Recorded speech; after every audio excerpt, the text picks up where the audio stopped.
ভিডিওটি একেবারে সম্পূর্ণ অন্যরকম একটি ভিডিও। আপনারা আমাদের খামারের যে কাজগুলি করতে দেখেন, আমাদের যে কৃষি কাজগুলি করতে দেখেন, সব কাজগুলিকে এক ভিডিওতে এনে সুন্দর করে একটি অনুষ্ঠানের আয়োজন করেছিল বিবিসি হ্যালো চেক।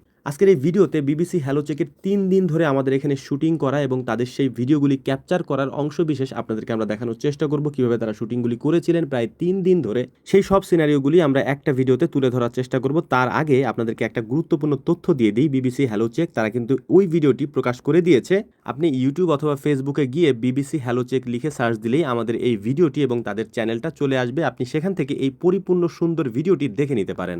২০২২ সাল থেকে যখন আমরা এই ভিডিওগুলি করা শুরু করেছি, তখন থেকে নিয়ে এখনো পর্যন্ত পরিপূর্ণভাবে আমাদের সব খামার এবং আমাদের সমস্ত কার্যক্রম একটা ভিডিওতে দেখানো আমাদের কখনোই পসিবল ছিল না, যে কারণেই আমরা সেটা করতে পারিনি। তবে বিবিসি হ্যালো চেক সে কাজটা করেছে এবং আপনাদের মাঝে আমাদের এই কাজগুলিকে খুব সুন্দরভাবে ফুটিয়ে তুলেছে এবং সেটা দেখলে আপনাদের নিজেদেরও ভালো লাগবে।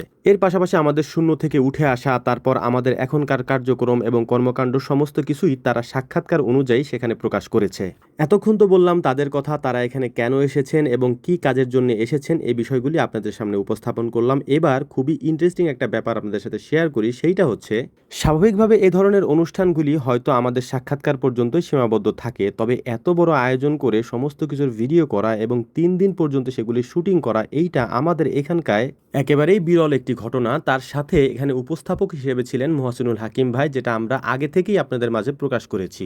এখন বলতে পারেন যে ভাই আপনি তো বললেন ইন্টারেস্টিং ঘটনা। ইন্টারেস্টিং ঘটনা এই কারণেই বলেছি, আমাদের এই এলাকায় এত বড় শুটিংয়ের আয়োজন আগে পরে আমাদের গ্রামের মানুষ কখনোই দেখেনি। আমরা তো জানি সিনেমাতে, নাটকে বড় বড় শুটিংয়ের আয়োজন হয়, কিন্তু একটা ডকুমেন্টারি তৈরি করতে এত বড় আয়োজন হয় সেটা আমরা এবারের মতো প্রথম দেখলাম। তবে সবথেকে ভালো লাগার ব্যাপার হচ্ছে, আমরা যেহেতু আগে পরে এ ধরনের পরিস্থিতির সাথে পরিচিত না, তাই আমরা একটু নার্ভাস ছিলাম, কিন্তু ভাইরা আমাদেরকে এত সুন্দর করে উপস্থাপন করেছেন এবং আমাদেরকে সাহস জুগিয়েছেন, এইটা আসলে আমাদের কাজকে আরো সহজ করে দিয়েছে। প্রতিদিনের শুটিং শুরু হতো সকাল 10টা থেকে, শেষ হতো একেবারে সন্ধ্যার সময়। এরকমটা হওয়ার একটা কারণও ছিল, যেহেতু আমাদের এরিয়াটা একটু বড়, তাই আমাদের এখানে শুটিং করতে সময়ও বেশি লেগেছে। ও আরেকটা বিষয় আপনাদেরকে না বললেই না, এই শুটিং হওয়া বা এই চিত্রগুলি ধারণ করা হয়েছে আজ থেকে প্রায় 5 মাস আগে। বিবিসি হ্যালো চেকের এই অনুষ্ঠানটির নাম গল্পের বাক্স। এর অনেকগুলি এপিসোড রয়েছে, যার মধ্যে আমাদের এপিসোডটি দ্বিতীয়। যাই হোক, এতক্ষণ আপনাদের সামনে এই অনুষ্ঠানটিকে আমরা পরিচয় করে দিয়েছি। এখন মূলত শুটিংয়ের বিষয়গুলি আপনাদের সাথে আমরা শেয়ার করি। অনুষ্ঠানের এই চিত্রগুলি ধারণ করার জন্য আমাদের এখানে বিবিসি হ্যালো চেকের প্রায় 10 জন থেকে 12 জনের একটি টিম আসতেন 2টা গাড়িতে, এবং তারাই শ্যুটগুলি করতেন প্রতিদিন। প্রায় 3 দিন পর্যন্ত চলেছে। প্রথমে আমরা যেটা আপনাদেরকে বলেছি, সকাল থেকে নিয়ে সন্ধ্যা পর্যন্ত এই শ্যুটগুলি হতো। তাদের মধ্যে কখনো কোনো ক্লান্তি আমরা দেখিনি। মাঝে মাঝে আমরা নিজেরাই ক্লান্ত হয়ে যেতাম, কিন্তু তারা যেহেতু প্রফেশনাল, তাই তারা তাদের কাজগুলি খুব সুন্দরভাবে করেছে। যেহেতু এই অনুষ্ঠানের ব্যাপারে আমরা আগেও একটু বলেছি আপনাদেরকে, তাই অনেকে আমাদেরকে প্রশ্ন করেছিলেন যে ভাই, গল্পের বাক্সের যে বাক্সটা রয়েছে ওটার মধ্যে আসলে কি রয়েছে। আমাদের সবার প্রিয় মহসিনুল হাকিম ভাইয়ের হাতে যে বাক্সটা রয়েছে, এটার মধ্যে সারা বাংলাদেশের বিভিন্ন জেলার মানুষের গল্প রয়েছে।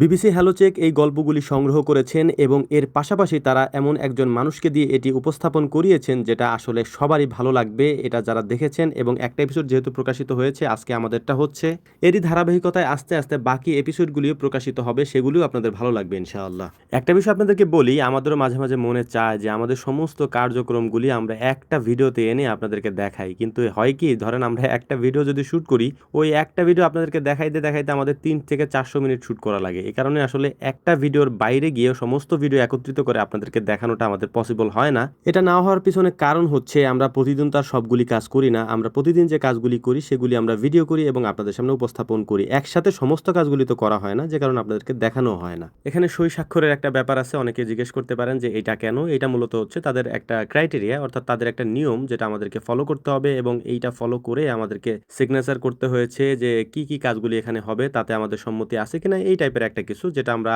এর আগের একটা সাক্ষাৎকারেও করেছিলাম। তো যাই হোক, এখন যেটা আপনারা দেখতে পাচ্ছেন, এইটা মূলত তৃতীয় দিনের শুট। আজকেই মূলত মূল পর্বের শুটটা হবে, অর্থাৎ আমাদের সাক্ষাৎকারটা এখানে অনুষ্ঠিত হবে এবং এই কাজটা হবে একেবারে খোলা মাঠের মধ্যে। একটা বিষয় আপনাদেরকে বলি, মহসিনুল ভাই যেহেতু বাংলাদেশের একজন প্রথিতযশা সাংবাদিক, ওনাকে আমরা অনেক আগে থেকেই চিনি। এরপরে উনি যখন সুন্দরবনে ভিডিওগুলি করেন, তখন থেকে ওনাকে আমরা আরো ভালোভাবে চিনি।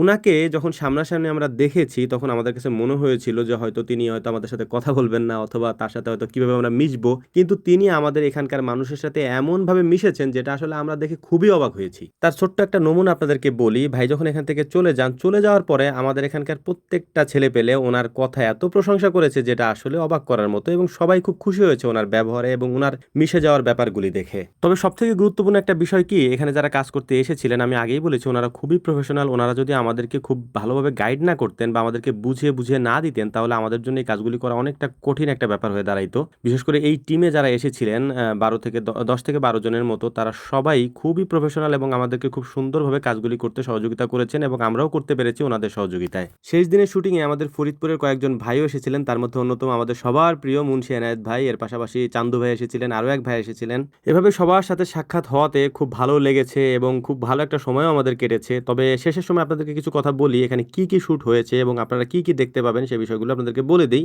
যদিও ভিডিও পাবলিশড হয়ে গিয়েছে, আপনারা এখনই গিয়ে দেখে আসতে পারেন। বিবিসি হ্যালো চেক লিখে সার্চ দিলে আপনি ইউটিউব, ফেসবুক সব জায়গায় পেয়ে যাবেন। এই পুরো ভিডিওতে আমাদের সম্পূর্ণ একটি সাক্ষাৎকার, এর পাশাপাশি আমাদের মাছ, হাঁস, গরু, ছাগল সমস্ত কিছু চাষবাস আমরা কিভাবে করি সমস্তটাই দেখানো হয়েছে। ছোট ছোট করে হয়তো আপনাদের সেই ক্লিপগুলি দেখানো হবে, আপনারা দেখবেন ইনশাআল্লাহ। তো যাই হোক, সমস্ত কার্যক্রম শেষ করার পর ভাইদের সাথে আমাদের একটা কথা ছিল, ওনারা আমাদের এখানে ক্রিকেট খেলবেন যাওয়ার আগে। এই ক্রিকেট খেলার ভিডিওটি আমরা আমাদের ফসল নামের যে ইউটিউব চ্যানেল এবং ফেসবুক পেজ রয়েছে সেখানে দিব, দেখে নেবেন ইনশাআল্লাহ। আমাদের জন্য দোয়া করবেন। আসসালামু আলাইকুম রহমতুল্লাহ।